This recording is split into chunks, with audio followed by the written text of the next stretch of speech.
Hello, everyone. Today we look at an American crime adventure film, Into the Blue.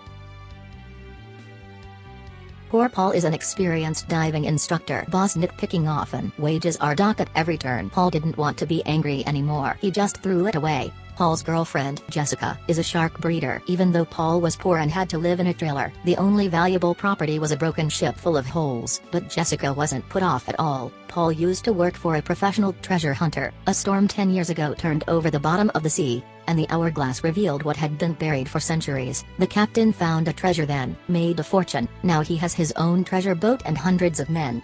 The storm has recently returned. Paul turned down the captain's invitation. Get the boat ready for your own treasure hunt. This day, Paul's best friend is back on vacation with a new girlfriend he just met. His friend is a lawyer. The reason for this hiatus is that the mafia bigwigs have come to act as defense lawyers. Give him a seaside villa as a reward.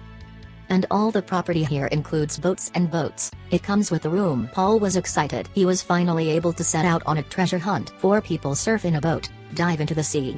It was a lot of fun. In the play, Paul accidentally dropped his watch to the bottom of the sea. He dived down and accidentally found the ballast of an ancient ship. This suggests that there must be shipwrecks here from centuries ago. Paul excitedly mobilized all the people with him to go to the sea to dig everywhere. Sure enough, I found quite a few antiques. And Paul also dug up a pure gold dagger. He continued to explore the ocean floor and found that there was a glint not far away. Paolo swam towards the wreck. He saw a plane. They took a flashlight to see what was going on, only to find that the plane was full of drugs. Lawyers and hotties want to make a fortune by swallowing drugs, but the principled Paul and Jessica were dead set against it. Their purpose is to hunt for treasure, nothing illegal, but if they call the police, the surrounding waters must be closed. Their treasure hunt will be hampered. Paul didn't want to miss a golden opportunity, decided to find the treasure first. Processing. Jessica didn't want to spoil her boyfriend's fun, reluctantly agree. Lawyers and Spice Girls based on the drug is naturally drag. The second day, Paul is going to buy a good treasure boat. A total investment of $30,000 is required, but the lawyer says he gambled away all his savings. Paul was wasting his breath. The man who didn't want to sell the boat turned around and told the boss about Paul's suspected drug discovery. After Paul and others bought a simple manual equipment to search for treasure.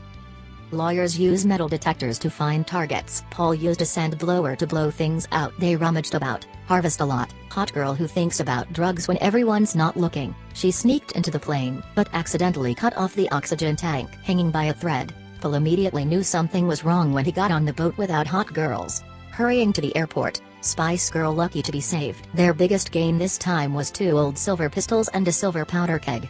The Spice Girl recognized the ancient text above and translated the key information.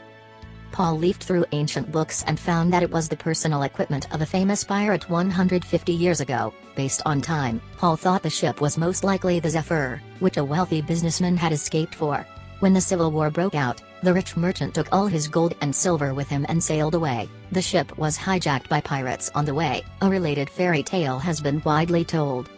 It is said that the pirate fell in love with the rich merchant's daughter at first sight. To live a safe life, they sank the ship on purpose. They left gold and ran away. Paul judged that they had found the fabled treasure. If they dig it all up, it's worth hundreds of millions of dollars. The next day morning, they dived down again to look for evidence of the Zephyr. Only the Spice Girls were left on board. Soon they dug up a cannon, but then the Coast Guard on patrol suddenly arrived. The Coast Guard did not know about the hottie case to conduct a thorough examination. The 3 who had just swum up were afraid to show their faces and had to wait for the Coast Guard to leave. But the cannonball was big and heavy and fell to the bottom of the sea. The cannon bore down on the lawyer's arm, thanks to the buoyancy of the water. Paul ran out of oxygen. It took all his strength to free the lawyer's hand. The Coast Guard are good friends with Paul and Jessica. Found he was an acquaintance of him. There was no continued inspection and direct withdrawal. A night of revelry at a nightclub begins. Hot girl hooked up with a local drug dealer. The lawyer thought his girlfriend might leave him. The other side said it was Paul's face to let the lawyer off the hook. The second day, they went on a treasure hunt, but he didn't notice that the 2 bad guys were onto them.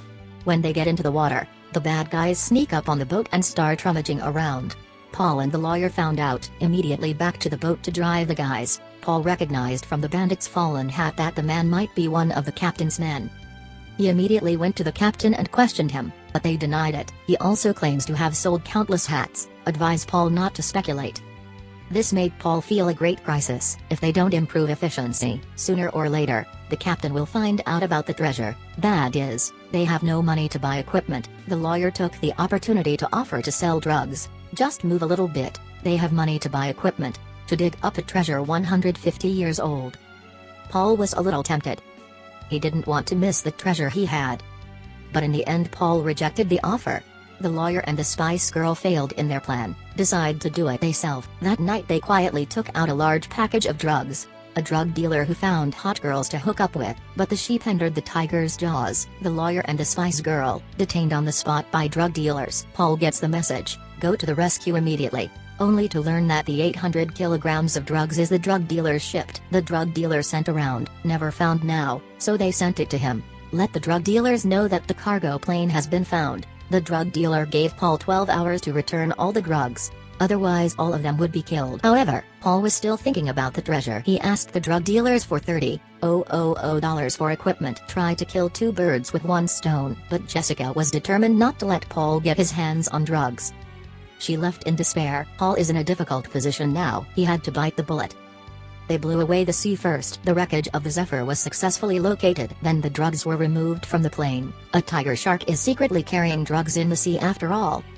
The Spice Girl accidentally got a bite on her neck. Paul cut off the rope on which the drugs were tied and hurried to the hospital at once. But he still couldn't save the Spice Girl. Jessica rushed to the hospital to comfort Paul. The three were quarreling about it.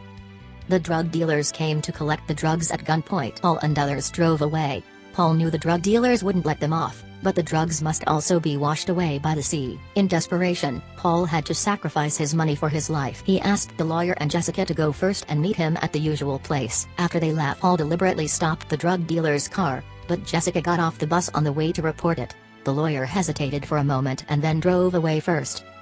Paul planned to give the treasure he found to drug dealers. Once pirates were willing to give up gold for beauty, now he could give up the treasure for his lover. When the drug dealer happily returns to the boat only to find that the base had been stolen, he was soon shot in the head himself. The captain had his eye on the drugs too. That's what killed the drug dealers. When Paul bought the equipment, the captain got wind of it. That's why they let their men spy on Paul, see if they find the drugs. Now the captain has confirmed the situation and is ready to pull in the net. Terrified, Paul jumped into the sea and fled. The captain dared not let his men open fire and chase the speedboat. However, Paul was under the boat. How do the pursuers search? They don't know. Wait here without success. Paul immediately dived to the bottom and made his escape. But it never occurred to Jessica that the Coast Guard and the captain were in cahoots. Jessica was taken hostage. Paul had to be rescued again. The goal on the Coast Guard ship has been met to release Jessica, but the irascible captain took out the Coast Guard with one shot. Then Paul felt compelled to offer to make an exchange with the treasure. Let Jessica go safely. The captain reached his destination and the sea was full of empty bags of drugs. Paul dived into the sea while he was not looking. The captain and his men armed to the teeth were about to take the rest of the drugs and then kill him. The lawyer and Paul had been waiting, strangled one of them, and the captain heard his men turn around is a sword. The lawyer was caught by the other side. Paul aimed at the target. An arrow wounded his opponent in the eye. The sharks around smelled blood and ate him. Paul landed the lawyer first. He stayed to fight the captain. They drilled the plane and Paul set a trap. Paul blew up the plane by firing oxygen tanks. The captain was killed on the spot. Paul escapes in time. Here Jessica finds a machete and cuts off the Coast Guard's hand. She broke free of handcuffs. Jessica sabotaged the ship's equipment. A guard came to check on the situation, but Jessica shut him in. In advance, Paul enlisted the help of a black friend, got rid of another guard on the ship. Half a year later, Paul and others continued to salvage the Zephyr. The steel wire rope can't bear the weight when lifting the barrel. The barrel fell straight to the bottom of the sea, breaking the planking. They finally found a treasure worth at least $600 million. Blue sky, blue sea, handsome and beauty. That's all for today. If you like, comment and follow us. See you next time. Like.